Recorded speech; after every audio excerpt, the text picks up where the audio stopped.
গল্পতরুর যারা শ্রোতা আছেন আপনাদের জন্য আমাদের নতুন আয়োজন গপ্প আর যুক্তিতক্ক ইউটিউব চ্যানেল। এই চ্যানেলে আমরা বিখ্যাত লেখকদের গল্প উপন্যাসগুলিকে শ্রুতি নাটক অর্থাৎ অডিও ড্রামা আকারে আপনাদের কাছে উপস্থাপন করে থাকি।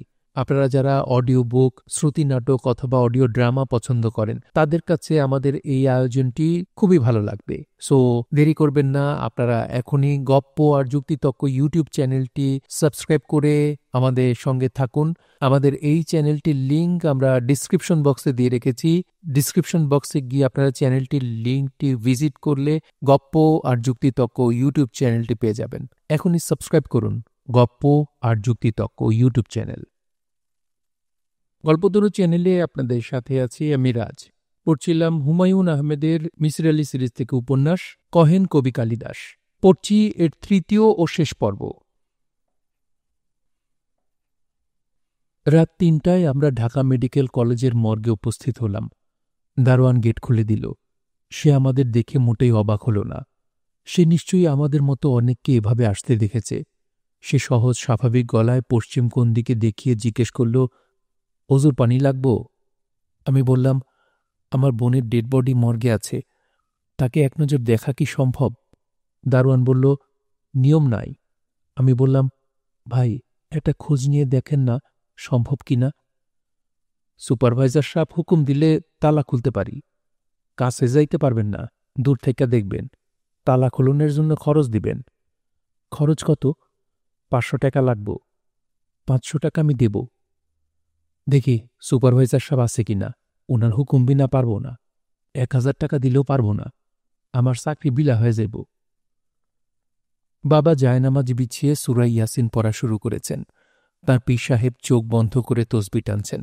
আমি অপেক্ষা করছি সুপারভাইজারের জন্য। সুপারভাইজার সাহেবকে পাওয়া গেল। তিনি চাবি হাতে দরজা খুলে দিতে এলেন। আমি ৫০০ টাকার একটা নোট তার হাতে দিলাম। তিনি বললেন, আরও ২০০ লাগবে। আমার ৫০০, দারোয়ানের ২০০।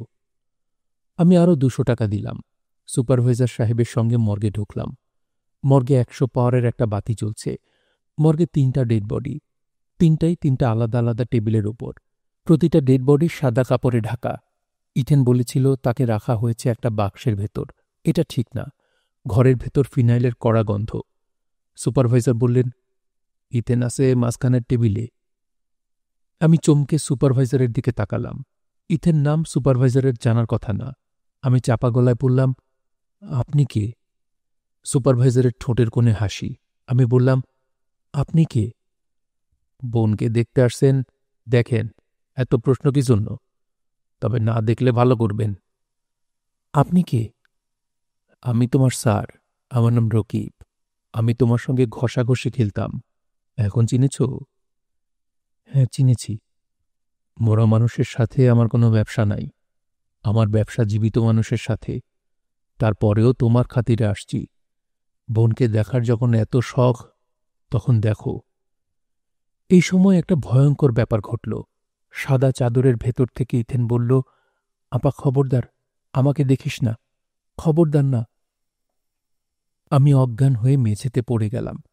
যখন জ্ঞান ফিরল তখন দেখি আমি ইথেনের বিছানায় শুয়ে আছি। আমার গায়ে চাদর, মাথার উপর ফ্যান ঘুরছে। পাশের ঘর থেকে বাবার সূরা ইয়াসিন পড়ার শব্দ শোনা যাচ্ছে। বাবার পীর সাহেব এক ফোনে জিকির করছেন। হাসপাতালের মর্গে আমার যাওয়া, ইবলিশের সঙ্গে দেখা হওয়া, অজ্ঞান হয়ে পড়ে যাওয়া, সবই আমার কল্পনা কিংবা স্বপ্ন। এখানেও সামান্য সমস্যা আছে। সামান্য সমস্যা বলা ঠিক হবে না, বেশ বড় সমস্যা। হাসপাতালের মর্গে আমি বাবাকে নিয়ে পরদিন ভোরে যাই। যে দারোয়ানকে রাতে দেখেছিলাম তাকেই দেখি। সে ঠিক রাতে যেরকম বলেছে সেইভাবেই বলে, সুপারভাইজার সাহেব হুকুম দিলে তালা খুলতে পারি। কাছে যাইতে পারবেন না, দূর থেকে দেখবেন। তালা খুলনের জন্য খরচ দিবেন। আমি বললাম, খরচ কত? সে বলল, ৫০০ টাকা। সুপারভাইজারের সঙ্গে দেখা হলো। রাতে আমি এই মানুষটাকেই রেখেছিলাম। তালা খোলার পর সে বাড়তি ২০০ টাকা নিল। রাতে আমি একা মর্গে ঢুকেছিলাম। দিনে বাবাকে সঙ্গে নিয়ে ঢুকলাম। মর্গের দৃশ্য রাতের দৃশ্যের মতো। ছোট ছোট ৩টা টেবিলে ৩টা ডেড বডি পড়ে আছে, সাদা চাদর দিয়ে ঢাকা। বাবা চাপা গলায় বললেন, কোনটা আমার মেয়ে? সুপারভাইজার বিরক্ত গলায় বলল, মাঝখানেরটা। আপনারা কাছে যাবেন না, যেখানে দাঁড়ায় আছেন সেখানে দাঁড়ায় থাকেন। আমি চাদর খুলে মুখ দেখাই দিতেছি, তাড়াতাড়ি বিদায় হন, রিপোর্টিং হয়ে গেলে চাকরি যাবে। আগে একবার লিখেছি, পোস্টমর্টেম রিপোর্টে ইথেনের গর্ভে কোনো সন্তান ছিল এমন কিছুই পাওয়া যায়নি। শুধু লেখা ছিল উচ্চস্থান হইতে পতনজনিত কারণে মৃত্যু। কোথায় কোথায় আঘাত লেগেছে তার বর্ণনা। তাহলে ইথেন এই কাজটা কেন করল? কেন ছাদ থেকে লাফিয়ে পড়ল? সে কি মানসিকভাবে অসুস্থ ছিল? সে কি ধরে নিয়েছিল সে প্রেগনেন্ট? মনোবিদ্যায় এরকম রোগের উল্লেখ আছে। আমি ইথেনকে নিয়ে এরকম একটা ছবি দেখেছিলাম। ছবির নাম দ্য ইয়েলো স্নেক। সেই ছবিতে এক মহিলার হঠাৎ ধারণা হল তিনি প্রেগনেন্ট। তার ভেতর প্রেগনেন্সির সমস্ত লক্ষণ প্রকাশিত হল। ডাক্তারের কাছে ইউরিন টেস্ট করালেন, সেই টেস্টেও পজিটিভ পাওয়া গেল। তখন মহিলা স্বপ্নে দেখলেন তার পেটে যে সন্তান এসেছে সে কোনো মানব শিশু না, একটা সাপ। ভয়াবহ ছবি। ইথেনের কি একই সমস্যা ছিল? তার পেটে সন্তান, এই বিষয়ে সে যে নিশ্চিত ছিল তার একটা প্রমাণ আমার কাছে আছে। সে তার সন্তানকে একটি চিঠিও লিখে রেখে গিয়েছিল। চিঠিটা আমি হুবহু তুলে দিচ্ছি। প্রিয় HCHO, হ্যালো, তোমার নাম পছন্দ হয়েছে? ফর্মালডিহাইড। আমি তোমার মা, আমার নাম ইথেন। আমি সাধারণ হাইড্রোকার্বন, অথচ তুমি হলে সুপার রিয়েক্টিভ ফর্মালডিহাইড। পানিতে যদি ইথেন ছেড়ে দেওয়া হয়, পানির কিছুই হবে না, পানি পানির মতোই থাকবে। ইথেন থাকবে ইথেনের মতো। আর যদি পানিতে ফর্মালডিহাইড ছাড়ো, কত না কাণ্ড হবে। তুমি পৃথিবীতে আসবে কত না কাণ্ড ঘটানোর জন্য। আফসোস, তোমার এই কত না কাণ্ড দেখার সুযোগ আমার হবে না, কারণ আমি বেঁচে থাকব না। ইতি, তোমার মা। মিসির আলি খাতা বন্ধ করলেন, ঘড়ির দিকে তাকালেন। রাত 11:10। তার খাটের মাথায় নাসরিন বই খাতা নিয়ে বসেছে। মিসির আলি যখন পড়েন সেও তখন পড়ে। মিসির আলি তাঁকে এর মধ্যেই বর্ণ পরিচয় করিয়ে দিয়েছেন। ছোট ছোট শব্দ সে এখন পড়তে পারে। লেখাপড়া শেখার প্রতি তার প্রবল আগ্রহ মিসির আলিকে মুগ্ধ করেছে। নাসরিন বলল, খালুজান, চা খাবেন? চা বানাবো? মিসির আলি বললেন, চা 1 কাপ খাওয়া যেতে পারে। নাসরিনের চোখে মুখে আনন্দের আভাস দেখা গেল। এই মানুষটার জন্য যে কোনো কাজ করতে পারলেই তার ভালো লাগে। নাসরিন। জি খালুজান। তোমার বুদ্ধি কেমন নাসরিন? বুদ্ধি ভালো খালুজান। কেমন বুদ্ধি পরীক্ষা হয়ে যাক। একটা ধাঁধা জিজ্ঞেস করব, দেখি জবাব দিতে পারো কিনা।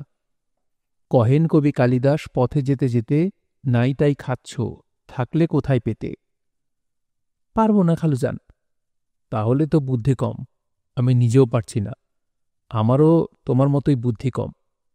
নাসরিন গম্ভীর গলায় বলল, বুদ্ধি কম থাকুন ভালো খালুজান। মিসির আলি বললেন, বুদ্ধি কম থাকা মোটেই ভালো না। মানুষের বুদ্ধি হওয়া উচিত খুরের মতো। খুরের মতো বুদ্ধি কারে বলে? খুরে যেমন ধার থাকে, বুদ্ধিতেও থাকবে সেরকম ধার। যেমন সায়রা বানু। তোমার কি মনে হয় মেয়েটার বুদ্ধি বেশি না? উনার বুদ্ধি খুবই ভালো, কিন্তু ওনার মাথার গণ্ডগোল আছে। উনারে আমি বেজায় ভয় পাই। কেন? উনি রাইতে কেমন জানি করে, ঘুমায় না। কার সাথে জানি কথা কয়, পুরুষের মতো গলায় কথা কয়। তুমি জানো কিভাবে? প্রথমে আমি উনার ঘরে ঘুমাইতাম। আপা থাকে একা। ওনার ঘরের মেঝেতে কম্বলের একটা বিছানা ছিল আমার জন্য। শেষে আপারে বলেছি আমি এখানে থাকব না, আমার ভয় লাগে। তখন আপা আমারে অন্য ঘরে পাঠাই দিয়েছিল। সায়রা মাঝে মাঝে পুরুষের গলায় কথা বলতো? জি। কি বলতো? কি বলতো জানি না, ইংরেজিতে কথা বলতো। খালুজান, আমার ইংরেজি পড়া শিখাইবেন? অবশ্যই শিখাবো। তার আগে আসো চেষ্টা করে দেখি দুজনে মিলে ধাঁধার অর্থ বের করতে পারি কিনা। কহেন কবি কালিদাস, এই বাক্যটার কি কোনো রহস্য আছে? 3টা শব্দই শুরু হয়েছে ক দিয়ে। কয়ের অনুপ্রাস। 3টা ক। অঙ্কের কোনো ধাঁধা না তো? খালুজান, কালিদাসকে? কালিদাস ছিলেন বিরাট কবি। মেঘদূত, শকুন্তলা, এরকম 6টা অতি বিখ্যাত কবিতার বই লিখেছিলেন। উনি মহারাজ বিক্রমাদিত্যের সভাকবি। বিক্রমাদিত্য নিজে ছিলেন পিশাচ সিদ্ধ। একবার এক পিশাচ তাকে 3টা প্রশ্ন করেছিল। পিশাচ বলেছিল, এই 3টা প্রশ্নের কোনো একটার জবাব ভুল দিলে আমি তোমাকে হত্যা করব, আর যদি 3টা প্রশ্নেরই সঠিক জবাব দিতে পারো আমি তোমাতে বশ হব। বিক্রমাদিত্য 3টা প্রশ্নেরই জবাব দিতে পেরেছিলেন। প্রশ্নগুলি কি খালুজান? প্রশ্নগুলি এই মুহূর্তে মনে নাই। এইটুকু মনে আছে, প্রশ্নগুলি ছিল রহস্যময়। মহারাজা বিক্রমাদিত্যের উত্তর ছিল সহজ সরল। নাসরিন গম্ভীর ভঙ্গিতে বলল, পিশাচ আপনারে প্রশ্ন করলে পার পাইব না, আপনি পারবেন। সায়রা বানু এবং মিসির আলি মুখোমুখি বসেছেন। সায়রা বানু তার রকিং চেয়ারে। একটু আগে সে দুলছিল, এখন দুলছে না। তার চোখের দৃষ্টি স্থির, ভ্রু সামান্য কুঁচকে আছে। তাকে কোনো একটা বিষয় নিয়ে চিন্তিত মনে হচ্ছে। আজ তাকে খানিকটা অসুস্থ মনে হচ্ছে। টেনে টেনে নিঃশ্বাস নিচ্ছে। এক ফাঁকে সে তার পাশে রাখা ব্যাগ থেকে ইনহেলারের শিশি হাতে নিল, দুবার পাফ নিল। মেয়েটির কি অ্যাজমা আছে? অ্যাজমা একটি সাইকোসোমেটিক ব্যাধি। মনের ঝামেলা থেকে এই রোগ হয়। বেশ কষ্টকর ব্যাধি। মিসির আলি লক্ষ্য করলেন মেয়েটা দুলতে শুরু করেছে। সম্ভবত ইনহেলারে পাফ নেবার পর তার একটু ভালো লাগছে। সায়রা বলল, চাচা, আজ যে বিশেষ একটা দিন, সে বিষয়ে আপনি জানেন? মিসির আলি বিস্মিত হয়ে বললেন, বিশেষ কি দিন বলো তো? আপনি জানেন না? জানি না। আমার হাতে চায়ের কাপ দেখেও বুঝতে পারছেন না? না। আপনার কাজের মেয়ে যে নতুন শাড়ি পরেছে, এটা চোখে পড়েনি? শাড়ি তো সে মাঝে মাঝে পরে, আজ নতুন শাড়ি পরেছে এটা খেয়াল করিনি। সায়রা হাসি মুখে বলল, চাচা, আজ ঈদ। ঈদ বলেই আপনার এখানে দিনের বেলা উপস্থিত হয়ে চায়ের কাপ হাতে নিয়ে বসেছি। রমজান মাসের সকালে নিশ্চয়ই চা খেতাম না। আজ আমি এসেছি আপনাকে সালাম করতে। মিসির আলি বিব্রত গলায় বললেন, দীর্ঘদিন তেমনভাবে কোনো উৎসব পালন করা হয় না বলে বিষয়টা আমার মাথায় থাকে না। ছোটবেলায় ঈদ করতেন না? অবশ্যই করতাম। নতুন জামা, জুতা। ঈদের আগের রাতে নতুন জুতা বালিশের কাছে রেখে ঘুমাতাম। নাকে লাগত চামড়ার গন্ধ। এখনও আমার কাছে ঈদ মানে নাকে চামড়ার গন্ধ। সায়রা বলল, আমি আপনার জন্য নতুন পাঞ্জাবি এনেছি। নাসরিনকে বলেছি পানি গরম করতে। আপনি গোসল করবেন, নতুন পায়জামা পাঞ্জাবি পরবেন, ফিন্নি খাবেন। আমি আপনাকে সালাম করে চলে যাব। একা যাব না, আপনাকে ঈদগায় নামিয়ে দেব। মিসির আলি বিস্মিত হয়ে বললেন, আমাকে ঈদের নামাজ পড়তে হবে? হ্যাঁ, হবে। আমার এই জীবনে দেখা সবচেয়ে সুন্দর দৃশ্য হচ্ছে ঈদের দিন জায়নামাজ বগলে নিয়ে বাবা ঈদের নামাজে যাচ্ছেন। আমরা 2 বোন তাড়াহুড়া করে সেমাই ফিরনি এইসব রাঁধছি। আমরা 2 দফা বাবাকে সালাম করতাম। একবার উনি যখন নামাজে যেতেন তখন, আরেকবার উনি যখন নামাজ থেকে ফিরে আসতেন তখন। মিসির আলি বললেন, সালাম কি 2 বার করতে হয়? সায়রা বলল, একবারই করার নিয়ম। 2 বার সালামের ব্যাপারটা ইথেন চালু করে। ওর অনেক পাগলামি ছিল। 2 বার সালামে সে নামও দিয়েছিল, যাওয়া সালাম, আসা সালাম। চাচা, আপনি এখনো বসে আছেন, যান গোসল করতে যান। মিসির আলি বললেন, গোসল, নতুন কাপড় পরা, ঈদগায়ে যাওয়া, এই অংশগুলি বাদ দিলে কি হয় না? সায়রা বলল, হয়। কেন হবে না? তবে আমার একটা ধারণা ছিল আপনি আমার কথা শুনবেন। আমি ঠিকমতো আপনাকে বলতে পারিনি। আরও আবেগ দিয়ে যদি অনুরোধটা করতাম তাহলে অবশ্যই আপনি শুনতেন। মিসির আলি বললেন, তুমি তো যথেষ্ট আবেগ দিয়েই কথাটা বলেছ। এর চেয়ে বেশি আবেগ দিয়ে কিভাবে বলতে? সায়রা বলল, শৈশবের ঈদের স্মৃতির কথা বলতে গিয়ে যদি টপটপ করে চোখের পানি পড়ত তাহলে আপনি আমার কথায় রাজি হয়ে যেতেন। আপনি কাজ করেন লজিক নিয়ে, কিন্তু আপনার মধ্যে আবেগ অনেক বেশি। কথা বলতে বলতে সায়রার হঠাৎ গলা ধরে গেল। সে তার মাথা সামান্য নিচু করল। মিসির আলি সায়রার চোখের দিকে তাকিয়ে আছেন। সায়রার চোখ ভর্তি পানি টলমল করছে। বোরকার একটা অংশ সে 2 চোখের পানির উপর চেপে ধরল। তার শরীর সামান্য কাঁপল। মিসির আলি বললেন, তুমি আর 1 কাপ চা খাও। চা খেতে খেতে আমি গোসল সেরে চলে আসব। আমার জন্য কি পাঞ্জাবি এনেছ দাও, পরে ফেলি। সায়রা চোখ থেকে কাপড় সরিয়ে হেসে ফেলে বলল, আমার যে চোখের পানি আপনি দেখেছেন সেটা আসল না, নকল। চোখের পানি দিয়ে যে আপনার সিদ্ধান্ত পাল্টানো যায় সেটা দেখাবার জন্য কাজটা করেছি। আমি আগেও আপনাকে একবার বলেছি যে আমি দ্রুত চোখের পানি আনতে পারি, বলিনি? বলেছ। আমি যে একজন এক্সপার্ট অভিনেত্রী এটা বুঝতে পারছেন? ইথেন ছিল আমার চেয়ে এক্সপার্ট। সে যে কোনো মানুষের গলা নকল করতে পারত। তার সঙ্গে কথা বলতে পারলে আপনি খুব মজা পেতেন। মিসির আলি উঠে দাঁড়ালেন। গোসল সারবেন ভেবেই উঠে দাঁড়ানো। সায়রা বলল, আপনাকে গোসল করতে হবে না, নতুন পাঞ্জাবিও পরতে হবে না। আপনার অভ্যস্ত জীবন থেকে আমি আপনাকে সরাব না। তবে ঈদ উপলক্ষে আপনাকে নিয়ে চা অবশ্যই খাব। নাসরিনকে চা দিতে বলি? বলো। আমি আজ যাওয়ার সময় নাসরিনকে সঙ্গে করে নিয়ে যাব। ঈদ উপলক্ষে আমার বাড়িতে গিয়ে কিছুক্ষণ হইচই করবে। দরিদ্র মানুষের জন্য ঈদের উৎসব অতি গুরুত্বপূর্ণ একটা ব্যাপার। চাচা, আমি কি ঠিক বলেছি? বুঝতে পারছি না ঠিক কিনা, তবে তোমার লজিক ভালো। তুমি যা বলবে ভেবেচিন্তেই বলবে, এটা ধরে নেওয়া যায়। নাসরিন চা নিয়ে এসেছে। সায়রা মাথা নিচু করে চায়ে চুমুক দিচ্ছে। মিসির আলি সিগারেট ধরিয়েছেন। একটা ছোট্ট প্রশ্ন তার মাথায় এসেছে। প্রশ্নটা করবেন কিনা বুঝতে পারছেন না। আজকের উৎসবের দিন কঠিন প্রশ্নের জন্য হয়তো উপযুক্ত না। প্রশ্নটা দুই বোনের ইবলিশ শয়তান দেখা নিয়ে। 1 সপ্তাহের ব্যবধানে এরা ইবলিশকে দেখেছে, অথচ সময় মিলছে না। পুরো লেখাতেই সময়ের গণ্ডগোল থেকেই যাচ্ছে।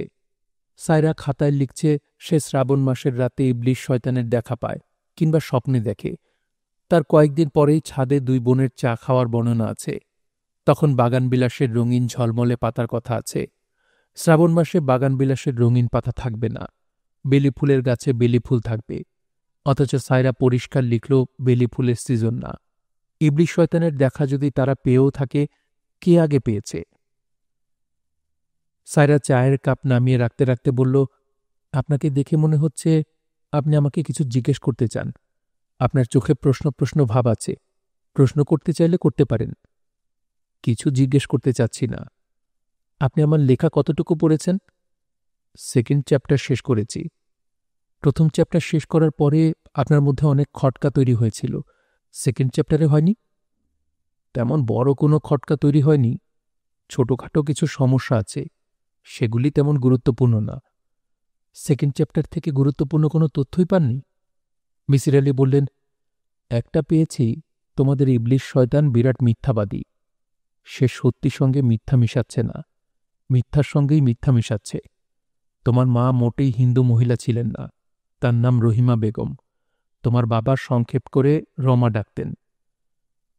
সায়রা শান্ত গলায় বলল, এই তথ্য আমি আমার খাতার কোথাও লিখিনি। আপনি কোথায় পেয়েছেন? মিসির আলি দ্বিতীয় সিগারেটটা ধরাতে ধরাতে বললেন, আমার এক ছাত্র বগুড়া আজিজুল হক কলেজে অধ্যাপনা করে। তাকে চিঠি লিখে বিষয়টা জানতে বলেছিলাম। সে চিঠিতে জানিয়েছে। সায়রা বলল, আমি কি চিঠিটা পড়তে পারি? মিসির আলি বললেন, অবশ্যই পারো। তিনি চিঠি এনে দিলেন। চিঠিতে লেখা, শ্রদ্ধেয় স্যার, আসসালাম। আমি আপনার চিঠি পেয়ে যার পণ্যায় বিস্মিত হয়েছি। আপনি যে আমার নাম মনে রেখেছেন, এই আনন্দই আমার রাখার জায়গা নাই। আমার কথাটা আপনি বাড়াবাড়ি হিসেবে নেবেন না। আপনার সকল ছাত্রছাত্রী যে আপনাকে কোন চোখে দেখে তা আপনি ধারণাও করতে পারবেন না। যাই হোক, এখন মূল প্রসঙ্গে আসি। আপনার চিঠি যেদিন পাই সেদিনই আমি সারিয়াকান্দি রওনা হই। বগুড়া জেলায় 3টি সারিয়াকান্দি আছে। ভাগ্যগুণে প্রথম গ্রামটিতেই কেমিস্ট্রি টিচার হাবিবুর রহমান সাহেবের স্ত্রীর কবরের সন্ধান পাই। মহিলার নাম রহিমা বেগম। তার পিতা সারিয়াকান্দি স্কুলের শিক্ষক ছিলেন, এখন মৃত। মেয়ের কবরের পাশেই তার কবর হয়েছে। স্যার, এর বাইরেও যদি আপনি কিছু জানতে চান আমাকে জানাবেন, আমি তাৎক্ষণিক ব্যবস্থা নেব। আপনার শরীরের যত্ন নেবেন। যদি অনুমতি পাই তাহলে ঢাকায় এসে আপনাকে কদমবসি করে যাব। ইতি আপনার স্নেহধন্য ফজলুল করিম, বগুড়া আজিজুল হক কলেজ, বগুড়া। সায়রা চিঠি ফিরিয়ে দিতে দিতে বলল, আপনার অনুসন্ধানের এই প্যাটার্নটা সম্পর্কে আমার ধারণা ছিল না। আমি ভেবেছিলাম আপনি আমার লেখা পড়ে চিন্তা করতে করতে মূল সমস্যার সমাধানে যাবেন। আপনি যে আবার চিঠিপত্র লিখে অন্যখান থেকেও তথ্য সংগ্রহ করবেন তা ভাবিনি। মিসির আলি বললেন, তোমার নিশ্চয়ই কোনো আপত্তি নেই? সায়রা বলল, আপত্তি আছে। আপনার যা জানার আমার কাছে জানবেন। I will answer you truthfully. বাইরের কাউকে কিছু জানাতে পারবেন না। ঠিক আছে। সায়রা উঠে দাঁড়াতে দাঁড়াতে বলল, আমি এখন চলে যাব। আপনি কি আমার কাছ থেকে বিশেষ কিছু জানতে চান? মিসির আলি বললেন, তোমার বাড়ির ইলেকট্রিসিটি বিলগুলি দেখতে চাই। তুমি যেমন গোছানো মেয়ে, আমার ধারণা পুরনো সব ইলেকট্রিসিটি বিলই তোমার কাছে আছে। আপনার কি সব বিল দরকার? হ্যাঁ, সবই দরকার। আমি বিল পাঠিয়ে দেব। সায়রা দ্রুত ঘর থেকে বের হল। নাসরিনকে তার সঙ্গে করে নিয়ে যাবার কথা, সে নিল না। মনে হয় ভুলে গেছে। সে আরও একটা ব্যাপার ভুলে গেছে। মিসির আলীকে ঈদের সালাম। সে বলেছিল এ বাড়িতে তার আসার উদ্দেশ্য মিসির আলীকে সালাম করা। কোনো কারণে সায়রা অবশ্যই আপসেট। ফজলুল করিমের লেখা চিঠিটা কি কারণ হতে পারে? মিসির আলী ঠিক ধরতে পারছেন না। ঈদের দিনটা নাসরিনের বৃথা গেল না। মিসির আলী তাকে নিয়ে বেড়াতে বের হলেন। বাচ্চা একটা মেয়ে নতুন শাড়ি পরে ঈদের দিনে ঘরে বসে থাকবে, এটা কেমন কথা? তিনি তাকে নিয়ে চিড়িয়াখানায় গেলেন। নাসরিন আগে কখনো চিড়িয়াখানায় আসেনি। সে বিস্ময়ে অভিভূত হয়ে গেল। সে হাতিতে চড়ল, আইসক্রিম খেল 4টা। বানরের খাঁচার সামনে থেকে তাকে নড়ানোই যায় না। মিসির আলী বললেন, মজা পাচ্ছিস নাকি রে মা? নাসরিন বলল, হুম। সন্ধ্যার দিকে তারা যখন ফিরছে, বের হবার গেটের কাছাকাছি চলে এসেছে, তখন নাসরিন ফিসফিস করে জানাল সে আরেকবার জলহস্তি দেখতে চায়। মিসির আলী হাসি মুখে তাকে জলহস্তি দেখাতে নিয়ে গেলেন। রাতে নাসরিনকে নিয়ে বেড়াতে গেলেন হোটেলের মালিক হারুন ব্যাপারীর বাসায়। হারুন ব্যাপারী আনন্দে অভিভূত হয়ে গেল। সে চোখ কপালে তুলে বলল, আপনি আসছেন? এটা কেমন কথা? মিসির আলী বললেন, ঈদের দিন বেড়াতে আসব না? হারুন ব্যাপারী বলল, অবশ্যই আসবেন।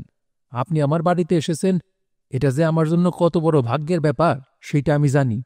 ঠিকানা পাইলেন কই? আপনার হোটেলে গিয়েছিলাম, সেখানে একটা ছেলের কাছ থেকে জোগাড় করেছি। হারুন ব্যাপারী খাওয়া দাওয়ার বিপুল আয়োজন করল। শুধু খাওয়া দাওয়া না, রাতে তাদের সঙ্গে সেকেন্ড শো সিনেমা দেখতে যেতে হল। গত 5 বছর থেকে নাকি সে প্রতি 2 ঈদের রাতে পরিবারের সবাইকে নিয়ে সেকেন্ড শো সিনেমা দেখে। মিসির আলী সিনেমা দেখার অংশ থেকে মুক্তি পেতে চেয়েছিলেন। ক্ষীণ গলায় বলেছিলেন, ঈদের দিন সিনেমা দেখাটা আপনাদের পরিবারের ব্যাপার, সেখানে আমি ঠিক। হারুন ব্যাপারী কঠিন গলায় বলল, যে বলে আপনি আমার পরিবারের লোক না, তার গালে যদি জুতা দিয়া 2 বাড়ি আমি না দিছি, তাহলে আমার নাম হারুন ব্যাপারী না। ছবি দেখে মিসির আলী যথেষ্টই মজা পেলেন। ছবির নাম জিদ্দি সন্ত্রাসী। সেখানে একজন ভয়ঙ্কর সন্ত্রাসীর প্রেম হয় কোটিপতির একমাত্র কন্যা চামেলির সঙ্গে। খবর জানতে পেরে চামেলির বাবা শিল্পপতি ওসমান সন্ত্রাসীকে জীবিত অথবা মৃত ধরার জন্য 10 লক্ষ টাকা পুরস্কার ঘোষণা করেন। চামেলি একদিন সন্ত্রাসীকে, নাম রাজা, বাবার সামনে উপস্থিত করে বলে, দাও এখন পুরস্কারের 10 লক্ষ টাকা। এই টাকা আমি দরিদ্র জনগণকে দান করব। এদিকে জানা যায় সন্ত্রাসীও আসলে সন্ত্রাসী না, সেও আরেক কোটিপতির এবং হাইকোর্টের প্রধান বিচারপতির একমাত্র সন্তান। তাকে শিশু অবস্থায় চুরি করে নিয়ে যায় এক বেদের দল। সেই বেদের দলের এক ষোড়শী কন্যার সঙ্গে রাজার বিয়ে ঠিকঠাক হয়। বিয়ের রাতে জানা যায় এই বেদিনী কন্যা, তার নামও আবার কাকতালীয়ভাবে চামেলি। আসলে মানুষ নয়, সে নাগিন। ইচ্ছামতো সে মানুষের বেশ ধরতে পারে, আবার সাপও হয়ে যেতে পারে। নাগরাজের সঙ্গে তার বিরোধ বলেই সে লুকিয়ে বেদিনী কন্যা সেজে মনুষ্য সমাজে বাস করে। মিসির আলীর পুরো সময়টা কাটল কার সঙ্গে কার কি সম্পর্ক এটা চিন্তা করে বের করতে। কোন চামেলি আসলে নাগিন কন্যা, এটা নিয়ে তিনি খুবই ঝামেলায় পড়লেন। নাসরিনকে বারবার জিজ্ঞেস করতে হচ্ছে, এই চামেলি কি আসলে নাগিন নাকি সে আসল মানুষ? বেদেদলের সর্দার এবং নাগরাজ কি একই ব্যক্তি নাকি আলাদা? শেষ দৃশ্যে নাগরাজ এবং নাগিন কন্যার একই সময়ে মৃত্যু হল। দুইজনই সাপ হয়ে একজন আরেকজনকে দংশন করল। ভয়াবহ জটিলতা। ছবি দেখে ফেরার পথে নাসরিন ঘোষণা করল, সে তার সমগ্র জীবনে 2 জন সত্যিকারের ভালো মানুষ দেখেছে। 2 জনকেই সে খালুজান ডাকে। মিসির আলী বললেন, একজন যে আমি এটা বুঝতে পারছি, আরেকজন কি? নাসরিন বলল, আরেকজন সায়রা আপা মনির বাবা, উনার নাম হাবিবুর রহমান। মিসির আলী বললেন, 2 জনের মধ্যে কে বেশি ভালো, ফার্স্ট কে সেকেন্ড কে? নাসরিন গাঢ় গলায় বলল, উনি ফার্স্ট। মিসির আলী বাসায় ফিরলেন রাত 12টায়। তার বাসার কাছে গলির মোড়ে সায়রার বিশাল পাজেরো গাড়ি দাঁড়িয়ে আছে। গাড়ির ড্রাইভার বিরক্ত গলায় বলল, আপনি কই ছিলেন? রাত 9টার সময় এসেছি, এখন বাজে 12টা। বড়লোকদের ড্রাইভারের মেজাজ থাকে এমনিতেই চড়া। ঈদের দিনে সেই চড়া ভাব হয় তুঙ্গস্পর্শী। মিসির আলী বললেন, কোনো সমস্যা? ড্রাইভার বলল, সমস্যা টমস্যা জানি না, আপনার জন্য খাবার পাঠিয়েছে, নিয়ে যান। ড্রাইভার বিশাল সাইজের 2টা টিফিন ক্যারিয়ার বের করল। মিসির আলী বললেন, আমরা খাওয়া দাওয়া করে ফেলেছি, খাবার দিতে হবে না। ড্রাইভার বলল, খাবার প্রয়োজন হলে নর্দমায় ফেলে দেন, আমি এইগুলো নিয়ে ফেরত যাব না। আপনার জন্য ম্যাডাম একটা চিঠিও পাঠিয়েছেন। মিসির আলী চিঠি এবং খাবার নিয়ে বাসায় ফিরলেন। চিঠিতে সায়রা লিখেছে, বাংলায় লেখা চিঠি। চাচা, এই চিঠি ক্ষমা প্রার্থনামূলক। আমি আজ ঈদের দিনে আপনার সঙ্গে খারাপ ব্যবহার করেছি। ঈদের সালাম করতে গিয়ে হঠাৎ রাগ দেখিয়ে চলে এসেছি, সালামও করা হয়নি। আমার রাগের কারণটা অবশ্যই আপনার কাছে পরিষ্কার। আমি চাচ্ছিলাম না আমার নিতান্তই ব্যক্তিগত বিষয়ের কোনো একটি বাইরের কেউ জানুক। আমার রাগ করাটা ঠিক হয়নি, কারণ আপনাকে আমি একটা সমস্যা সমাধানের জন্য কমিশন করেছি। সেই সমস্যা সমাধানের জন্য আপনি যা যা করার সব করবেন, এটা তো স্বাভাবিক। তাছাড়া আমি তো আগে ভাগে আপনাকে বলিনি যে আপনি বাইরের কাউকে যুক্ত করতে পারবেন না। চাচা, আপনি যাকে ইচ্ছা যা কিছু ইচ্ছা জিজ্ঞেস করতে পারেন। আপনাকে ফ্রি পাস দেওয়া হলো। আপনার জন্য কিছু খাবার পাঠালাম। কোনো রান্নাই আমার না, বাবুর্চি রান্না করেছে। কোনো একদিন আমি নিজে রান্না করব এবং আপনাকে সামনে বসিয়ে খাওয়াবো। আমি কেমিস্ট্রির ছাত্রী। কেমিস্ট্রির ছাত্রছাত্রীরা ভালো রাঁধুনি হয়, এটা কি জানেন? কারো রান্না ভালো হয়, কারো রান্না খারাপ হয়। কেন হয় সেটা কেমিস্ট্রির পয়েন্ট অফ ভিউ থেকে আপনাকে বুঝিয়ে বলবো। আমার ধারণা আপনার ভালো লাগবে। আমার বাবা কেমিস্ট্রি শিক্ষক বলেই বোধহয় ওনার রান্নার হাত অসাধারণ। মার মৃত্যুর পর প্রায়ই এমন হয়েছে যে ঘরে কাজের লোক নেই, রান্না করতে হচ্ছে, তাও একদিন দুদিন না, দিনের পর দিন। বাবা সবচেয়ে ভালো রাঁধেন মটরশুঁটি দিয়ে কই মাছের ঝোল এবং করলা দিয়ে চিংড়ি মাছ। আপনি একদিন বাবার সঙ্গে দেখা করতে চেয়েছেন।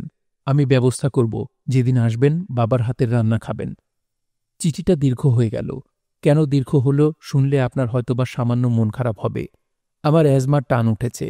কিছুক্ষণ আগে নেবুলাইজার ব্যবহার করেছি, তাতে লাভ হয়নি। শ্বাসকষ্ট হচ্ছে। যখন শ্বাসকষ্ট হয় তখন যদি প্রিয় কোনো কাজে নিজেকে ব্যস্ত রাখি তাহলে কষ্টটা কম হয়। আপনার কাছে চিঠি লেখার ব্যাপারটা ততক্ষণ শ্বাসকষ্ট টের পাচ্ছি না। চাচা, আপনি ভালো থাকবেন।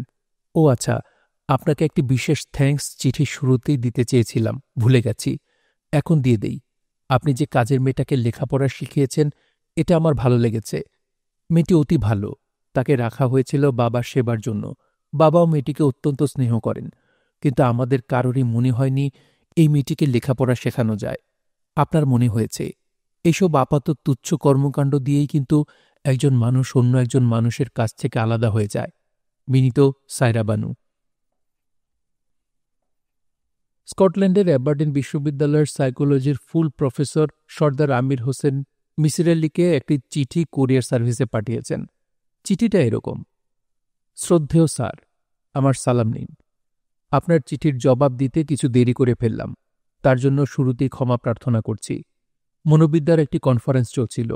আমি ছিলাম প্রোগ্রাম কোঅর্ডিনেটরদের একজন।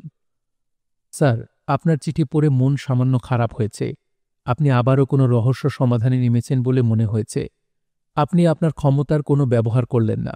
ক্ষমতা নষ্ট করলেন তৃতীয় শ্রেণীর সব রহস্য সমাধান করতে গিয়ে। রহস্য সমাধান করবে সরকারের গোয়েন্দা বিভাগ, আপনি না। আপনি আপনার মূল কাজটা করবেন। আমরা যারা আপনার ছাত্র তারা সবাই আপনার কথা ভেবে দুঃখ পাই। মানসিক চিন্তার ক্ষমতা ঈশ্বর প্রদত্ত। এই ক্ষমতার হাস্যকর ব্যবহার অপরাধের মধ্যে পড়ে। স্যার, আমার কঠিন কথাগুলি ক্ষমা করবেন। এখন আপনি যা জানতে চাচ্ছেন জানাচ্ছি। সায়রা বানু আমাদের বিশ্ববিদ্যালয় থেকে রসায়নশাস্ত্রে পিএইচডি ডিগ্রি নিয়েছে। তার থিসিসের বিষয় ছিল কলয়েড সায়েন্স।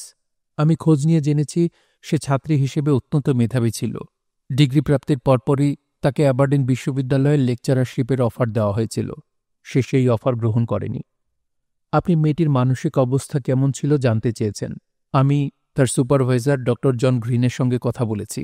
ড জন গ্রিন জানিয়েছেন তার এই ছাত্রীর মধ্যে তিনি কখনো মানসিক কোনো সমস্যা দেখেননি। সায়রা বানু ক্যাম্পাসে থাকত না। সে ক্যাম্পাসের বাইরে একটা ছোট্ট অ্যাপার্টমেন্টে একা থাকত। পড়াশোনার শেষের দিকে সে তার বাবাকে নিয়ে আসে। তার বাবার নাম হাবিবুর রহমান। তিনিও একসময় রসায়নশাস্ত্র অধ্যাপনা করতেন। তারা যে অ্যাপার্টমেন্ট হাউসে থাকত তার বাড়িওয়ালি মিসেস স্টোনের সঙ্গেও আমি কথা বলেছি। ইউরোপ আমেরিকার বৃদ্ধা বাড়িওয়ালিদের কোনো কথাই গুরুত্বের সঙ্গে ধরা ঠিক না। এরা কর্মহীন জীবনযাপন করে এবং তাদের টেনেন্টদের সম্পর্কে নানাবিধ গল্পগাথা তৈরি করতে পছন্দ করে। এ বিষয়ে আমার নিজেরই তিক্ত অভিজ্ঞতা আছে। যাই হোক, বুড়ি মিসেস স্টোন আমাকে জানিয়েছেন সায়রা বানু এবং তার বাবা দুজনের কেউই রাতে ঘুমাত না। সারা রাত গুনগুন করে গান করত। হাবিবুর রহমান ধর্মভীরু মানুষ ছিলেন। আমার ধারণা তিনি কোরআন পাঠ করতেন। বুড়ি এটাকেই গান বলছে। এরা দুজন রাতে ঘুমাত না, কথাটাও হাস্যকর। এই ধরনের বৃদ্ধারা সন্ধ্যা রাতেই মট্টত খেয়ে ঘুমিয়ে পড়ে। অন্যরা জেগে আছে না ঘুমাচ্ছে তা তাদের জানার কথা না। যে মেয়ে রসায়নশাস্ত্রের মতো একটি জটিল বিষয়ে পিএইচডি থিসিস তৈরি করতে গিয়ে সারাদিন অমানসিক পরিশ্রম করছে, সে সারা রাত জেগে থাকবে কিভাবে? সায়রা বানু সম্পর্কে আপনাকে আরেকটি তথ্য দিতে পারি। এই তথ্য আপনার কাজে লাগতে পারে। নাট্যকলা বিষয়ে এই মেয়ের প্রবল আগ্রহ ছিল। সে পিএইচডি করার ফাঁকে ফাঁকে অভিনয়ের ওপর 2টি কোর্স করেছে। বিশ্ববিদ্যালয়ের ড্রামা ক্লাব শেক্সপিয়ারের টেম্পেস্ট নাটকটি মঞ্চায়ন করেছিল। টেম্পেস্টের মূল চরিত্র মিরান্ডার ভূমিকা তার করার কথা ছিল। দীর্ঘদিন সে মিরান্ডা চরিত্রের জন্য রিহার্সাল করেছে। শেষ মুহূর্তে শারীরিক অসুস্থতার জন্য নাটকটি করতে পারেনি। তবে ব্রিটিশ ফিল্ম মেকার সিবেস্টিন জুনিয়রের পূর্ণদৈর্ঘ্য ছবি দ্য অর্নেটে ভারতীয় মেয়ের একটি ছোট্ট ভূমিকায় সে অভিনয় করেছে। ছবিটি আমি দেখিনি। আমি ছবিটির একটি ডিভিডি কপি আপনার জন্য পাঠালাম। আমি জানি ডিভিডি দেখার জন্য প্রয়োজনীয় ডিভিডি প্লেয়ার আপনার নেই। একটি ডিভিডি প্লেয়ারও পাঠালাম। প্রাক্তন ছাত্রের এই উপহার আপনি গ্রহণ করবেন, এই আশা অবশ্যই করতে পারি। আপনি বিশেষভাবে জানতে চেয়েছিলেন সায়রা বানু কোনো মানসিক রোগের ডাক্তারের চিকিৎসাধীন ছিল কিনা। এই বিষয়ে আমি কোনো তথ্য বের করতে পারিনি। মানসিক রোগের ডাক্তাররা রোগীদের কোনো তথ্য বাইরে প্রকাশ করেন না।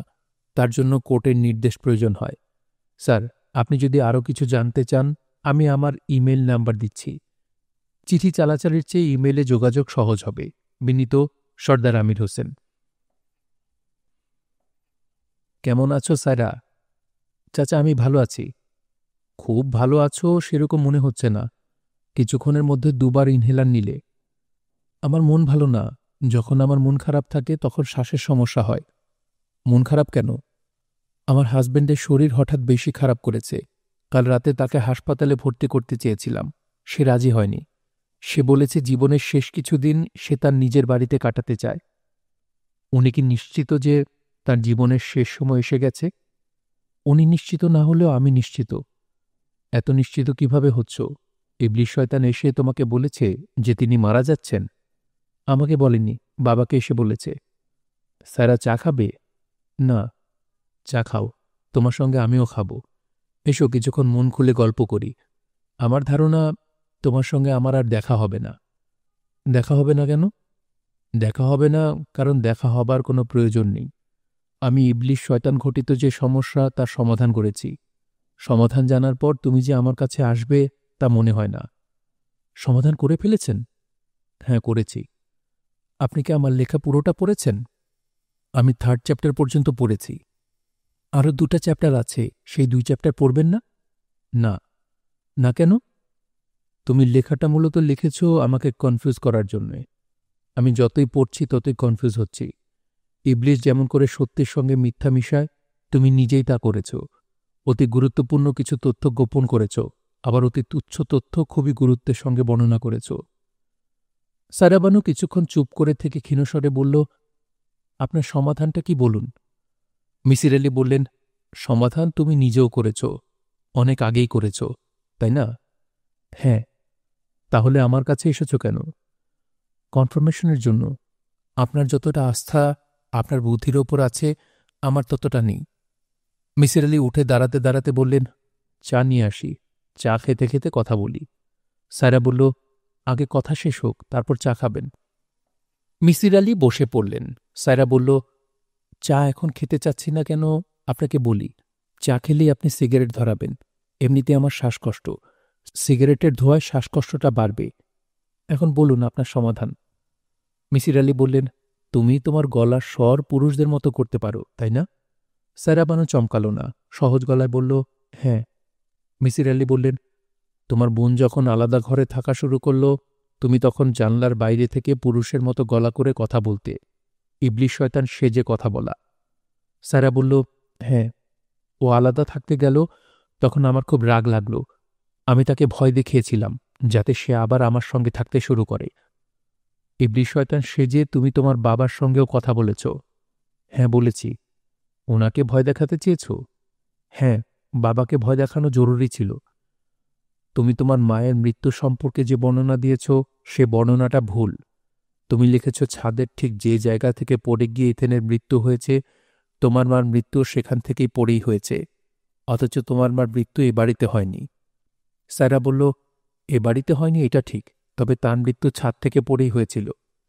মিসির আলি বললেন, তোমাদের বাড়ির পুরনো ইলেকট্রিসিটি বিলগুলো ঘেঁটে আমি একটা মজার তথ্য পেয়েছি। দেখলাম 5 মাস তোমরা এই বাড়িতে ছিলে না। সায়রা বলল, এই তথ্যটা মজার কেন? এই তথ্যটা মজার কারণ তখন প্রশ্ন আসে, এই 5 মাস তোমরা কোথায় ছিলে? হঠাৎ উধাও হয়ে গেলে কেন? সায়রা বলল, আপনি ইঙ্গিত করার চেষ্টা করছেন যে আমরা ইথেনের বাচ্চা ডেলিভারির জন্য বাইরে গিয়েছি, কিন্তু আমি তো খাতায় লিখেছি ইথেনের পোস্টমর্টেম করা হয়, তার পেটে কোনো বাচ্চা পাওয়া যায়নি।